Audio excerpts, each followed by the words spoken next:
Picture this with me. You're standing at the starting line, right, of a long, winding journey. The road ahead is unfamiliar. Yeah, it's with its twists and turns. You can't see it yet. And when you go to lace up your shoes, you take a deep breath and you start walking. At first, you feel it's manageable. Okay, this is doable. I can make this. You tell yourself, I got this. Step by step, you push forward. But then all of a sudden, fatigue sets in. Doubt creeps in. Each stride feels heavier than the last. And just when you're ready to stop, you hear it. You hear footsteps, not your own, but somebody else's. That somebody else, a mentor, offering wisdom and guidance for the battles you have yet to fight. A peer matching your pace and your energy, pushing you to keep going. A young brother looking up to you, reminding you that your journey is bigger than yourself. Now listen, sometimes those footsteps aren't always gentle. Sometimes you get a brother that shows up huffing and puffing saying, bruh, I almost didn't make it out here, but I came anyway because it's you. And that's when you realize that's half the battle, just showing up. And it hits you. You were never meant to walk this road alone. Good morning, ladies and gentlemen. Again, I'm Anthony Brown. As Peter said, I am from the Cleveland Metropolitan School District, amongst other things. Usually, if you follow me on our CMSD social media, I call myself the CMSD family guy. I always tell my young people when I'm talking to them, I used to get in trouble for talking too much. Now I get paid to talk. So I turn my passion into my purpose and my purpose into my paycheck. Now somebody gonna get that by midnight. Now let me talk about redefining brotherhood. Why we're here today, the power of brotherhood. The word, often men are told that we should go through this all alone, by ourselves. We can manage it, tough it out, carry the weight in silence. But to be real, and the real strength of it all, the real healing doesn't happen in isolation. It happens in community. Now, you heard some brothers talk about community earlier. Brotherhood isn't just about friendship. It's about accountability. It's about vulnerability. It's about showing up when it matters the most. Now, through these shared experiences and stories, these sacred bonds, that's what we have. This iron sharpens iron. We discover what's possible when men stop competing against each other and we start connecting with one another. Now, I believe there are three types of men that you should have, or three types of relationships you should have in your life. One, you need to have a Paul, a mentor, someone who's going to pour wisdom into you. A Barnabas, your colleague, a peer who's going to walk right beside you. And then a Timothy, somebody who you can pour into.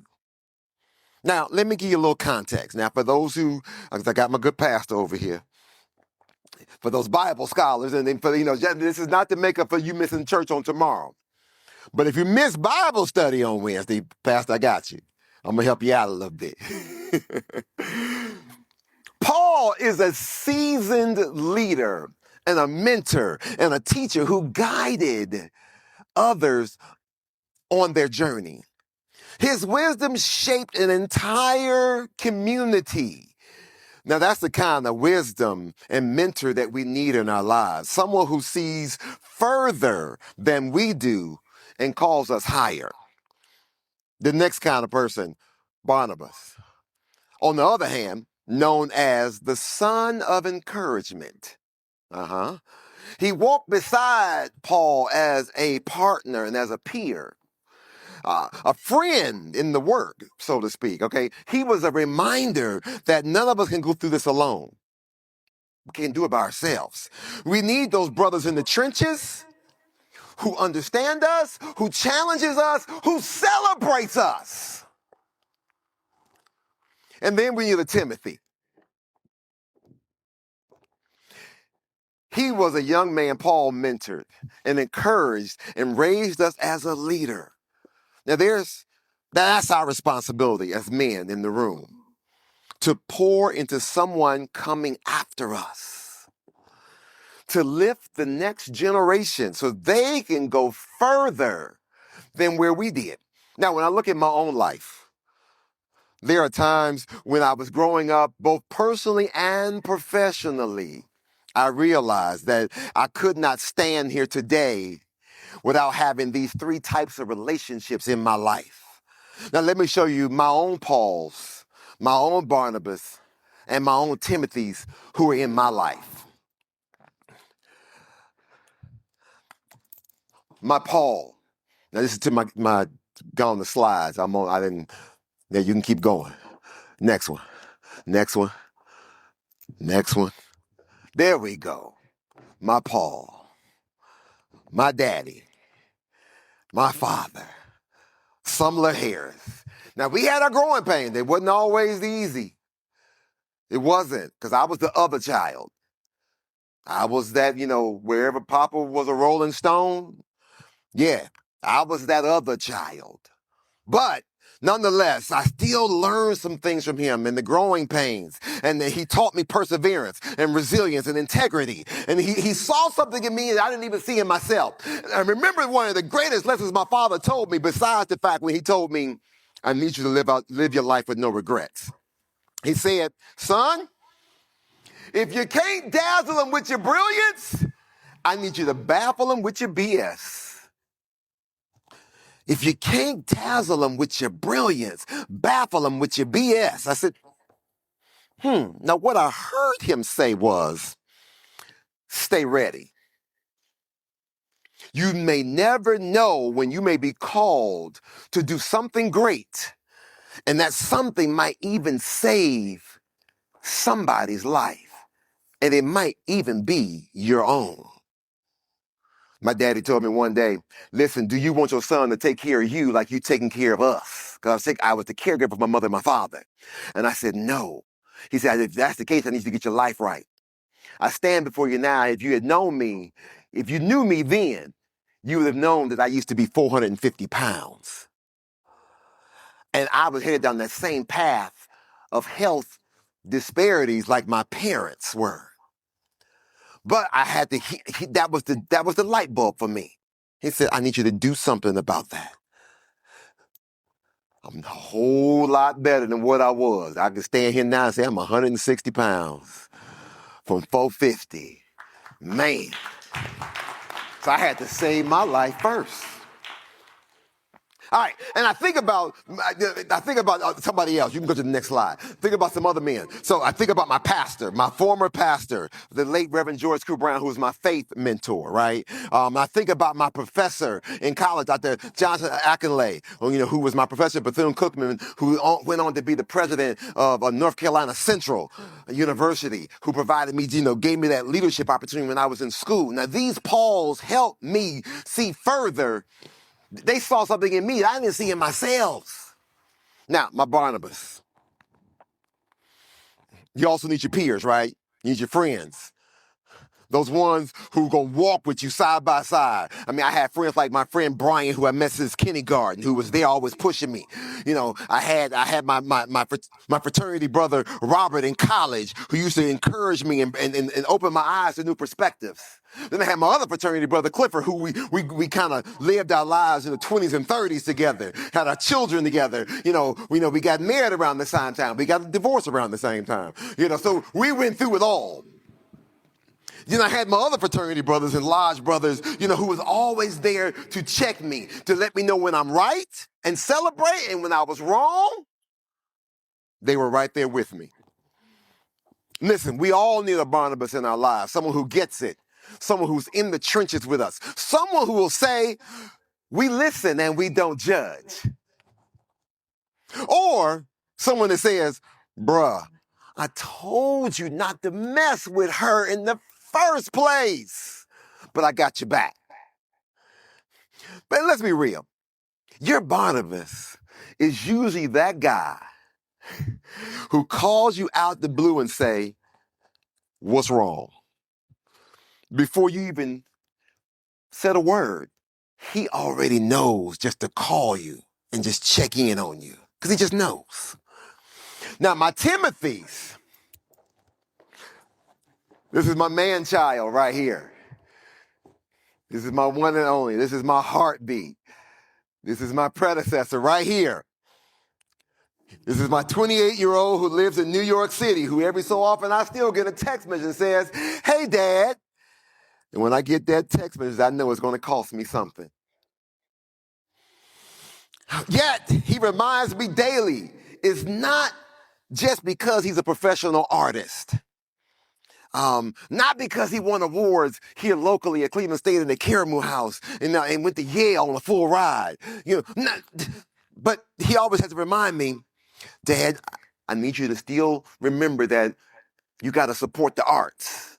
So I'm your local art fund. Okay, yes, I got you. But he reminds me daily that I love our conversations about life, about health, about our future, and how we're going to take care of things, and how I can share even my own things. Now, like now, my son has access to my chart because I need to make sure he knows everything about me because I don't want any problems. And one day I hope to be able to pass it on with everything I've learned. I can pass it on to him. Like I said, and as long as he stays curious about the world, his possibilities are endless. Another Timothy in my life, I just talked to this brother this morning. He lives in Bahrain now with his son and his wife, Brother Odell. Him and I started off, he was an aspiring administrator in CMSD, and I was one of his mentor teachers and advisors. And when I first met him, he was just getting started. He was eager, he was hungry to learn, and over time, our relationship shifted. He went from being a Timothy to now he's a Barnabas in my life. He's a peer.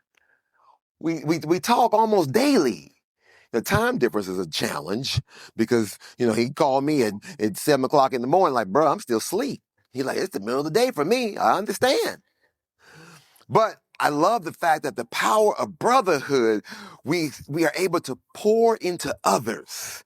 And one day we can stand by each other. So, but here's the thing. There's a crisis going on.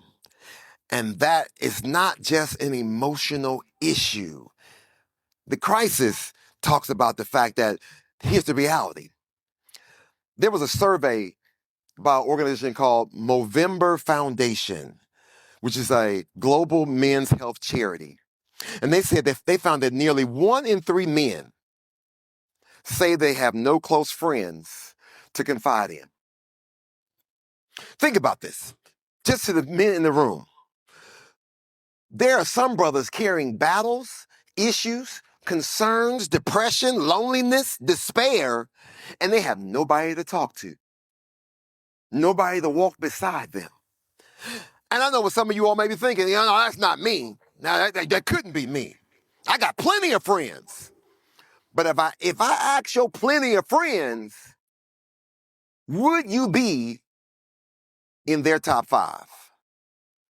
Are you on their speed dial? And it's not just an emotional issue. It's a health issue. It's a legacy issue. When men disconnect, entire families and communities feel the weight. I was so excited when we did the annual 20th anniversary Father's Walk a couple of weeks ago here in the county, led by the Cahoe Fatherhood Initiative. In CMSD, we had about we got about 100 schools. About 98 of our schools participated in Father's Walk, and we celebrated all of these men, father figures, who are engaged, who are connected, who want to be involved. who want to say, I'm either going to stand in the gap and be there so we can break the chains of despair and let our children know, I'm here for you. That's why brotherhood isn't optional. It's life-giving. So here's my call to action. So how do we live out loud with no regrets? Brothers, if you remember nothing else that I've said today, remember these 3 words: connect, reflect, and support.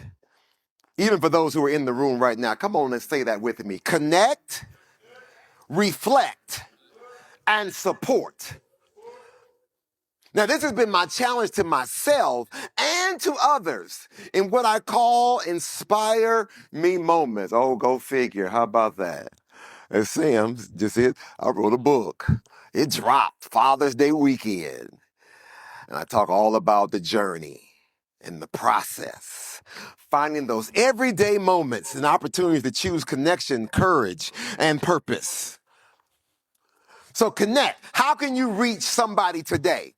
Who can you call right now? Who can you text right now? Who can you reach out to right now? That connection starts with you. You can't wait for somebody else to do it. It's your responsibility. Reflect. Ask yourself, who is my Paul? Who is my Barnabas? Who is my Timothy?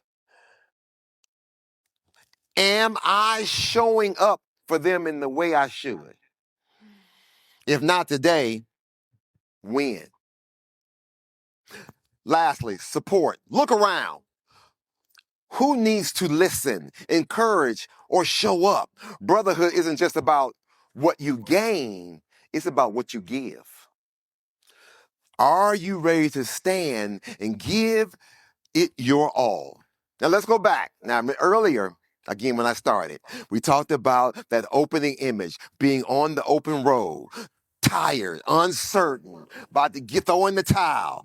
But you hear those footsteps, right? And you realize you are not alone.